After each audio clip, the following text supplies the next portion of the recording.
નમસ્તે મિત્રો. શેરબજારની અંદર હાલની દૃષ્ટિએ અત્યારે green energy, clean energy, charging station હોય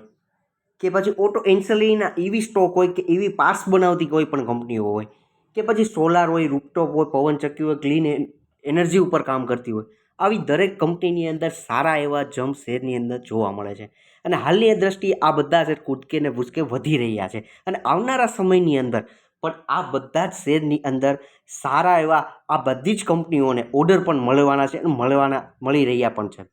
એવા ક્ષેત્રે સારા એવા ઓર્ડર મળી રહેલ અત્યારે હાલની દ્રષ્ટિએ એવી એક કંપની વિશે વાત કરશું કે જે આવનારા સમયે સારું એવું રિટર્ન આપી શકે એવી પૂરી ક્ષમતા ધરાવે છે. અને ખાસ કરીને આવી કંપની એ વિશે વાત કરવાના છે કે જે કંપની છે એ સારું એવું ફંડામેન્ટલી સ્ટ્રોંગ કંપની છે કે જે આવનારા સમયની અંદર આપણને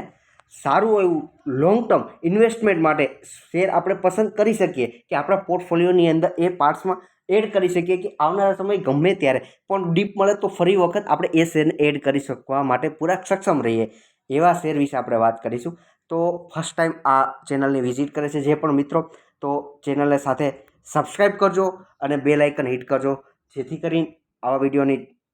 નોટિફિકેશન આપણને મળી રહે અને તમારા મિત્રોને પણ આ વિડીયોની લિંક શેર કરજો, જેથી કરીને બે વિડીયો દ્વારા પણ એમને કંઈ પણ નવો લાભ મળી શકે. તો આગળ વધીએ આ વિડીયોની અંદર. તો વાત કરીએ કે એક કોન્ટ્રાક્ટ થયેલો છે કે એમએયુ થયેલ છે ઈવી બેટરી ઉપર, કે આ જે કંપની છે એ બેટરી બનાવતી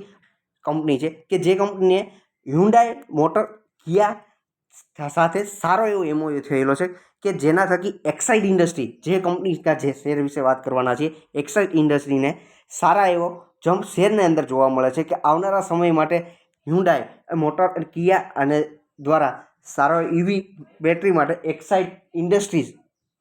બેટરી, જે બહુ જૂની કંપની છે કે માર્કેટની અંદર સારી એવી લિસ્ટેડ થયેલી છેલ્લા 10 વર્ષથી અને સારો અનુભવ ધરાવતી આ કંપની છે કે જેના લીધે આવી કંપનીઓને સારી કંપનીઓના ઓર્ડર પણ સાઇન થાય છે અને આવનારા સમયની અંદર આ થયેલા એમઓયુ પણ એની અંદર પણ વધારો પૂરી રીતે થઈ શકે એમ છે. તો આગળ વાત કરીએ તો આ કંપની છે એ ખાલી એક બેટરી ઈવી ક્ષેત્રની બેટરી કાર બનાવતી કહી શકીએ એવું નથી, કે કારણ કે એ કંપનીની વેબસાઇટ ઉપર જઈને આપણે જોઈએ કે ચેક કરીએ આ કંપની છે કયા ક્ષેત્રની બેટરીઓ બનાવે, તો એની અંદર ઓટોમેટિક ઇન્ડસ્ટ્રી બેટરી આવે કે ઇન્વર્ટર બેટરી આપણે ઉપયોગ કરીએ છીએ એ બધી. અને આ સિવાય યુપીએસની અંદર ઉપયોગમાં આવતી બેટરી છે. આ સિવાય જે આપણે સોલાર રૂફટોપ બનાવી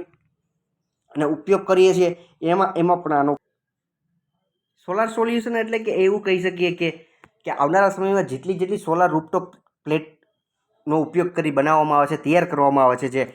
જેની અંદર આ બેટરીનો ઉપયોગ ખાસો એવો થાય છે અને આવનારા સમયમાં આ પણ બેટરીનો ઉપયોગ વધવાનો જ છે, જેથી કરીને આ બિઝનેસની અંદર આ ક્ષેત્રમાં પણ એમનું રેવન્યુની અંદર પણ સારો એવો વધારો થશે અને સાથે પ્રોફિટમાં પણ વધારો થશે. આ સિવાય ગેનસાઇટ બેટરીઝ કહીએ કે સબમરીનમાં ઉપયોગ કે ડિફેન્સ ક્ષેત્રે પણ આપણું ઇન્ડિયા છે એક સારું એવું ગ્રોથ કરી રહ્યું છે, ત્યારે પણ આ ક્ષેત્રમાં બેટરીનો પણ ઉપયોગ વધશે એમ કહી શકીએ. એવા રિક્ષા, ઓટો રિક્ષા હોય કે ઓટો ઇન્સલિટ તમામ વ્હીકલની અંદર પણ બેટરીનો ઉપયોગ વધવાનો જ છે. આ માટે આ કંપનીઓને અત્યારથી પણ તમે એસઆઈપી લેવલે પણ શેર કરી શકો કે એડ કરી શકો છો તમારા પોર્ટફોલિયોમાં. શેરના ભાવની વાત કરીએ તો આ શેરનો ભાવ છે 470 રૂપિયા ટ્રેડ કરી રહ્યો છે. આજની વાત કરશો તો આજ શેર 15% અપર સર્કિટમાં લોક ટ્રેડ થયેલો છે અને ક્લોઝ થયો છે. અને છેલ્લા 1 વર્ષની વાત કરશું તો આ શેર છે એ 1.5 ગણો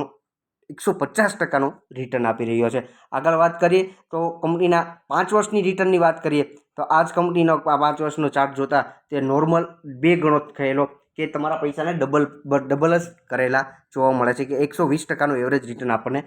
જોવા મળે છે. કે એમ કહી શકીએ કે હજુ આ કંપની એટલી બધી જમ્પ મારેલું નથી કે બીજી કંપનીઓ છે જે ઈવી ક્ષેત્ર કે ગ્રીન એનર્જી, ક્લીન એનર્જી ઉપર કામ કરતી બીજી કંપનીની કમ્પેરિઝનમાં જોશો કે ઓટો એન્સેલરીની કંપનીઓની સાથે સરખામણી કરશો આ કંપનીની, તો એટલો બધો જમ્પ આપણને જોવા મળતો નથી. આગળ વાત કરીએ નેક્સ્ટ કે આ કંપનીના ફંડામેન્ટલ વિશે વાત કરીએ તો કંપનીનો ફંડામેન્ટલ કે મીડિયા ક્ષેત્રની આ કંપની આપણને જોવા મળી રહી છે કે 39,000 કરોડનું માર્કેટ કેપ છે. અને પીની વાત દ્રષ્ટિએ જોશો તો આ કંપની એટલી બધી મોંઘી પણ નથી આપણને જોતા લાગતી કે એટલી બધી સસ્તી કે 44.80નો પી. અને આરઓસીઈની વાત કરીએ તો 10.20 અને આરઓઈની વાત કરીએ તો 7.8 28નું જોવા મળી રહ્યું છે. આગળ વાત કરીએ નોર્મલ ડિવિડન્ડ પણ આ કંપની આપે છે અને સાથે જોવાનું એ વસ્તુ અગત્યની છે શેર હોલ્ડિંગ પેટર્નની અંદર કે આ કંપનીઓની અંદર પ્રમોટર એટલે ખુદ માલિકો કેટલા આપણને જોવા મળે છે અને સાથે એફઆઈઆઈ અને ડીઆઈની હોલ્ડિંગ કેટલી જોવા મળે છે, જેની અંદર 45.99નું આપણને પ્રમોટરનું હોલ્ડિંગ સારું એવું એક સરખું ઘણા સમયથી એક જ સરખું જોવા મળી રહ્યું છે. એની સામે જોશો તો એફઆઈઆઈસની હોલ્ડિંગની વાત કરીએ તો સારું એવું ગ્રોથ એટલે કે વધારો થતો હોલ્ડિંગની અંદર વધારો થયેલો જોવા મળે કે જેની અંદર 10.13થી લઈને હાલની દ્રષ્ટિએ 12.94 એટલે એવરેજ 13% પણ ઇન્વેસ્ટમેન્ટ એફઆઈએસનું એની સામે ડીઆઈએસની હોલ્ડિંગની અંદર સારું એવું ઇન્વેસ્ટમેન્ટ આ કંપનીઓને જોવા મળે છે. જ્યારે એની સામે પબ્લિક છે સારી એવી ડાઉન થયેલી જોવા મળે કે સારી કંપનીઓની અંદર જેની અંદર જમચવા ન મળતા હોય, સારા એવા શેર દોડતા ન હોય કે રેલી ન જોવા મળતી હોય એવા શેરની અંદર પબ્લિક પણ ઓછી આપણને જોવા મળતી હોય છે. આગળ વાત કરીએ છીએ નેક્સ્ટ કે આ કંપનીઓની અંદર આગળ કે બેલેન્સ શીટ કે રિઝર્વ કંપની પાસે કેટલું રહેલું છે કે આ કંપની એક સારું એવું બહોળું કેપેક્સ કે સારું એવું ઇન્વેસ્ટમેન્ટ કરી પોતાની કંપનીઓને આગળ ગ્રોથ કરી શકે એવી ક્ષમતા ધરાવે છે કે આપણને કાલ ભવિષ્યમાં કે સારું એવું ડિવિડન્ડ પણ આપી શકે કે આપણને બોનસ પણ આપી શકે એવી ક્ષમતા ધરાવે છે કે નહીં. તો છેલ્લા 2012ની વાત કરશો તો ફક્ત 2602 કરોડનું આપણને કરોડમાં ડિજિટ છે એટલે 2602 કરોડનું કેપિટલ કે રિઝર્વ જોવા મળતું હતું. હાલની દ્રષ્ટિએ એ જ રિઝર્વ છે એ આપણને સપ્ટેમ્બર 2023માં જોશો તો 12,439 કરોડ સુધીનું કંપની પાસે રિઝર્વ જોવા મળે છે. અને બોરિંગ એટલે લેનાની વાત કરશો તો બોરિંગની અંદર જોશો તો આપણને બોરિંગ કેટલું જોવા મળે છે એ જોઈએ તો આ કંપની પાસે છે 743નું નોર્મલ બોરિંગ જોવા મળે છે. એક પણ બોરિંગ ન કહી શકીએ કે સારું એવું રિઝર્વ બેલેન્સ શીટ મજબૂત જોવા મળતી ફંડામેન્ટલ સ્ટ્રોંગ કંપની કહી શકીએ કે આ ભવિષ્યની અંદર સારું એવું આપણને